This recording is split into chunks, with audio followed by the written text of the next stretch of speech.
7 brain hacks. Catchy title. You see this type of stuff on the internet all the time, but often it's through people who've read things and are just repeating it.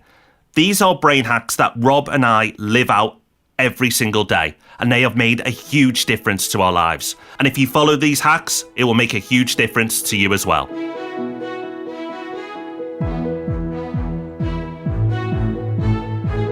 Welcome to the Property Podcast, where every Thursday morning, property investors come together to be informed and inspired.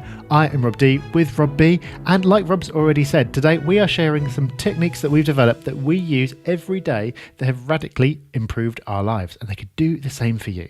And as if that weren't enough, we've also got a great tool for you if you stick around to the end for Hub Extra. So it's time for our news story now, and lo and behold, we finally have a positive headline. The headline reads, "Property market bounce back, demand from buyers and sellers increases as Brexit fatigue fades," estate agents claim. Estate agents have been known to claim some things that may have not been quite true in the past, Rob, but is this one of the cases where we can trust what estate agents are claiming? Well, it's based on self-reported data, so who really knows? But this is the National Association of Estate Agents, who have surveyed their members and found that there's been a 16% increase in the last month of new buyers registering with them, and there's been an increase in supply as well. And so it does actually seem like the market is coming back to life. And I just thought that it was an interesting kind of psychological point, because the common reason that's been given for everything being jammed up for such a long time is Brexit and uncertainty.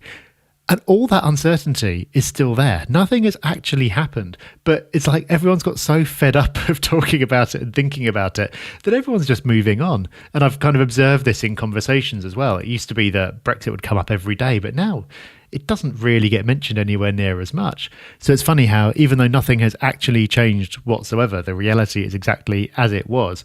People's opinions about it, and therefore their actions based on it, can change. So I think this is a good example of how, even if the underlying reality doesn't change, if people's opinions of it do change, then their actions will change. So it's a good reminder of why in all markets, but property being a prime example, sentiment is so important. So as well as looking at the facts and the economics and everything else, you have to be looking at what people are thinking to get clues about where the market's going to go next.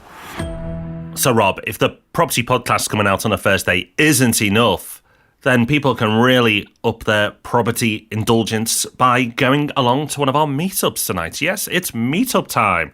We've got some venues that have sold out, and that happens every month, but there may be a few places left at certain locations. So if you are keen, get along to propertyhub.net/meetups and book yourself a ticket. They're only £5, not a big profit scheme, it's just to cover costs. But what it does ensure is everybody who's there is serious, and do not worry, there is no selling. It's just full of friendly hubbers who talk about property. It's a great thing to do.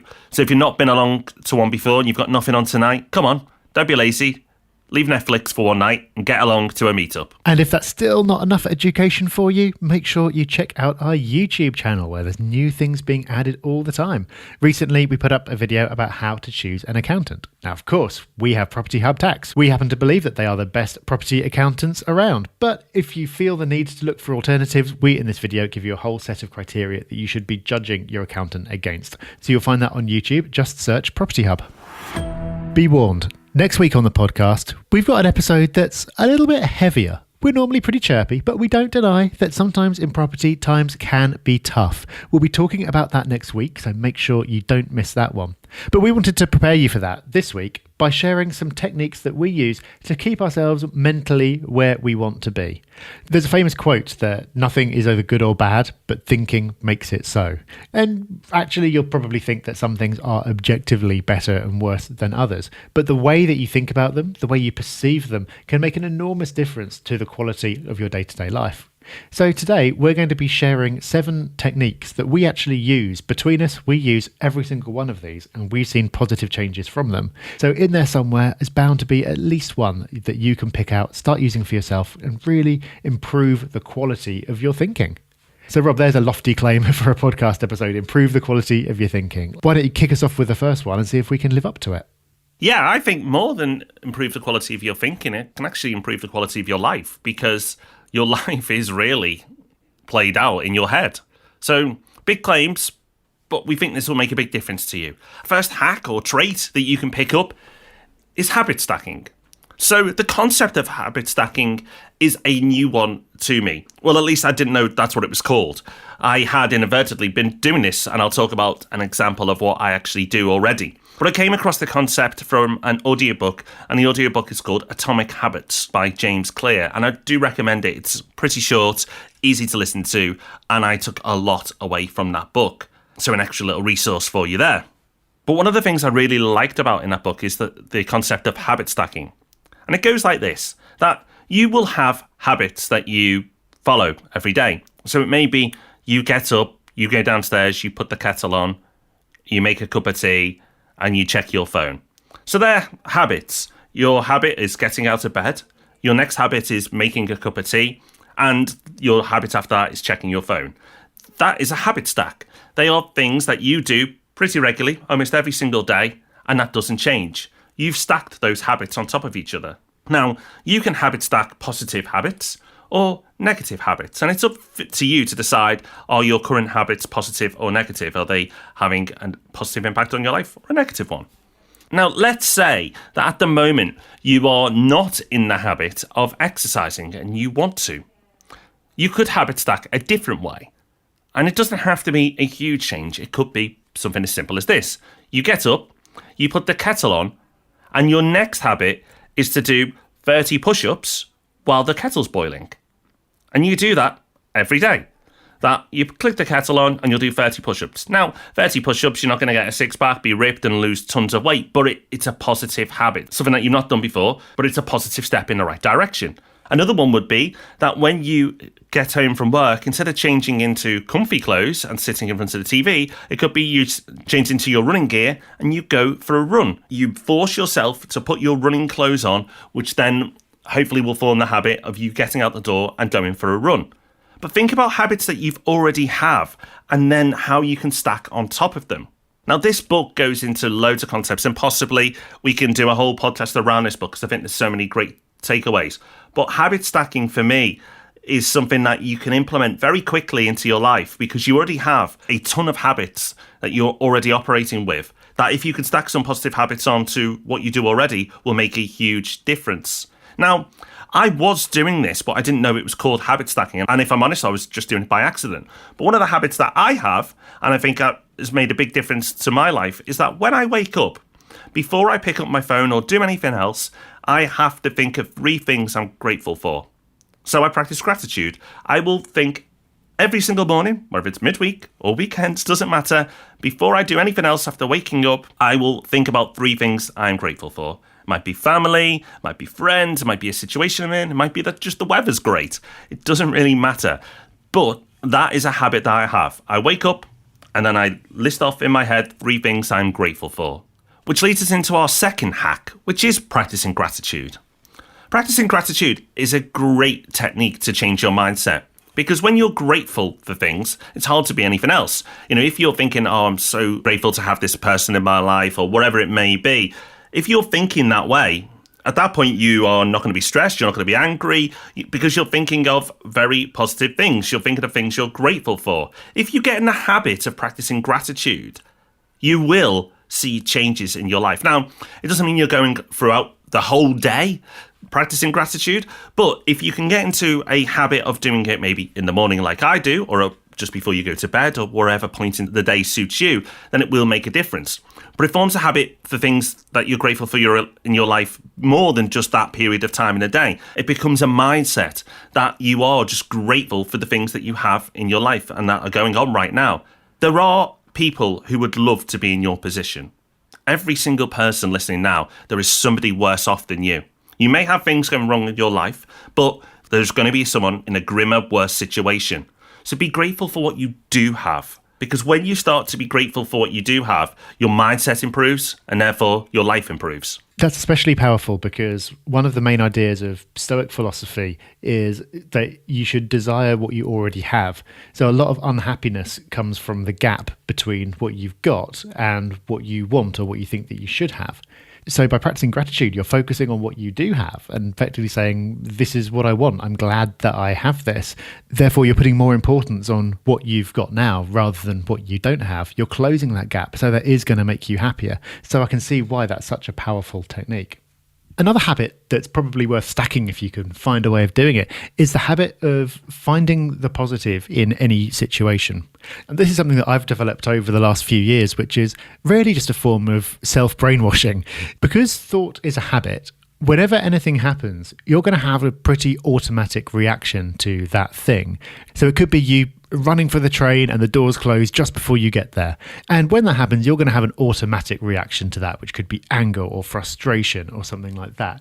And that reaction happens before you have a chance to consciously form it. It's automatic. But what you can do is form a habit of, once that's happened, having your conscious mind jump in with its own reaction and finding the positive to that and go, oh, well, this is great. I'm going to have an extra 3 minutes to read my book that I wouldn't have had. And maybe the next train that comes along is not going to be so packed and I'll have a nicer journey. When you start doing that, it feels really strange and really forced. But the interesting thing is, when you've been doing it for a little while, your automatic response will be the positive one. You'll start to find the positive in every situation without having to try. And so you've changed a very basic habit of thought. Now, the wonderful thing about this is reality doesn't have to change at all. You can have exactly the same events happen to you that would have happened before, but you'll have a far more positive reaction to them. Therefore, your perception of your day will be infinitely better just by developing this one habit that goes on to become automatic. And it might sound like that's crazy or impossible to do, but really, why is the reaction that you've already got the right one? Whatever automatic thoughts you have now is just the way that your brain's accidentally started working over time based on the input it's been given. So if you come up with some new inputs, there's no reason why you can't change that. And it's so easy to do, but makes such a huge outsized difference to your life. Our next brain hack, number 4, is give yourself a reset. So yes, Rob and I practice all these things we're talking about today. And yes, absolutely, we can attribute it to our happiness and success of what we've had so far. But it doesn't all go well. And sometimes you need to give yourself a reset. It could be that you feel overwhelmed by a situation, or that you're just having a bad day. Yep, we have them too. It happens. But when you realise that you are feeling a bit low, you are feeling angry, moody, or frustrated by a situation, first, becoming aware of that is huge. That self-awareness will make a massive difference to your life. But then once you become aware of that situation, you've acknowledged your emotions or feelings at that point, then give yourself a reset if you need it. We do this in different ways. For me, I'll often go for a walk. If I've got a problem or something that's bugging me that I need to solve, or I just feel a bit overwhelmed, I'll often go for a walk. Even if it's just around the block, just a fast walk just to clear my head will make a big difference. Sometimes, meditation is a way of doing this as well. I find though, if I feel very overwhelmed by a situation and I've got strong emotions around it, I struggle to get into meditation. So if it's kind of a bit more mild for me, then I will meditate. But if it's something stronger, I'll walk. Another thing you can do is that if you're feeling tired and just lack energy, is a power nap. So if I'm on a train and I've got a lot of meetings that day, even if it's mid-morning or mid-afternoon, I might give myself 10 to 15 minutes for a power nap. Now, I am terrible at falling asleep in the day. So I use something called Fizz, which is P-Z-I-Z-Z, which is an app that really feels more like a meditation app. And you don't actually, I don't fall asleep. But after 10, 15 minutes of this, I just feel mentally refreshed and ready to kick on with my day. And finally, the other thing you can try, and I do this sometimes as well, is if I need a lift, if I need an energy boost, maybe I've got to present or I've got to go into a social situation, I just don't have the energy for it, then music. Yep, puts in on upbeat tracks or whatever does it for you that gets you in a more positive mindset. Works for most of us. It certainly works for me. So whatever you try, whether it's walk, you could even run as well if you're feeling more energetic, meditating, little power naps or music. Find a way to reset yourself if you're not in a place you want to be mentally, whether that's if you're a bit tired, a bit sleepy, a bit grumpy, or something a bit more severe, whatever it may be. If by acknowledging it, realizing you're in that situation, and then finding a way to reset will make a huge difference. Definitely. And like you say, it's recognizing it in the first place that's often the hard part. So if you can spot it early, then you can just try these different things until you figure out what it is that works for you that can change that state. Brain hack number 5 is dedicated worry time, which doesn't sound very positive, but it's something that has actually worked really well for me. I'm prone to worrying about how situations will play out, about things that might happen, and I can often end up with lots of different things rattling around in my head about situations that are coming up, about situations that might come up, about things that I could have handled better in the past. All these worries bouncing around in a not very helpful way. So what I started to do was actually setting aside a couple of minutes to specifically worry about each of them in turn. So if I'm worried about, say, a difficult conversation I've got to have, rather than just letting it sit there in the back of my mind all day, I'll spend a couple of minutes deliberately thinking about it, going, okay, well, what am I worried about? What could happen? What's the worst thing that could happen? Will it be okay if that happens? And kind of asking myself some questions about it to put that worry into context, come up with anything I can do about it. Sometimes there will be, sometimes there won't, but just giving it a bit of time. And then after that, it loses all its power and it doesn't rattle around in my brain anymore because it feels kind of resolved. So the alternative to that would be to try to just suppress it or push it out or replace it with something positive, and all those things can work as well. But for me, at least, spending a couple of minutes going, all right, fine, you're here, let's focus on it, let's deal with it, and let's get it out the way, really robs the worry of its power and gets it out of my mind and frees me up to think about more positive things. Brain hack number 6 is visualization. Now, this does sound a bit woo-woo. I can understand, if you're going, oh, God, here we go. But listen, it's not just for hippies. Olympic athletes use visualization techniques. And it's not just a few of them. It's a common practice. It's what they're taught to do. They visualize winning. They visualize being successful. And if it's good enough for Olympic athletes, then it's good enough for all of us. Now, I don't spend my day in a daydream thinking about the future. But from time to time, I will think about the future. I'll think about where we're going. And actually, I get so real with it in my head that I get excited and motivated. And then whatever's happening that day, if it's not as pleasant or enjoyable, feels insignificant. Because a big goal, a big vision that excites you and that motivates you makes the day-to-day feel very small and insignificant. So if you have any challenges or problems that day and they're feeling quite big, think bigger. Think about things that are much bigger, where this is going, why you're doing it, what's motivating you.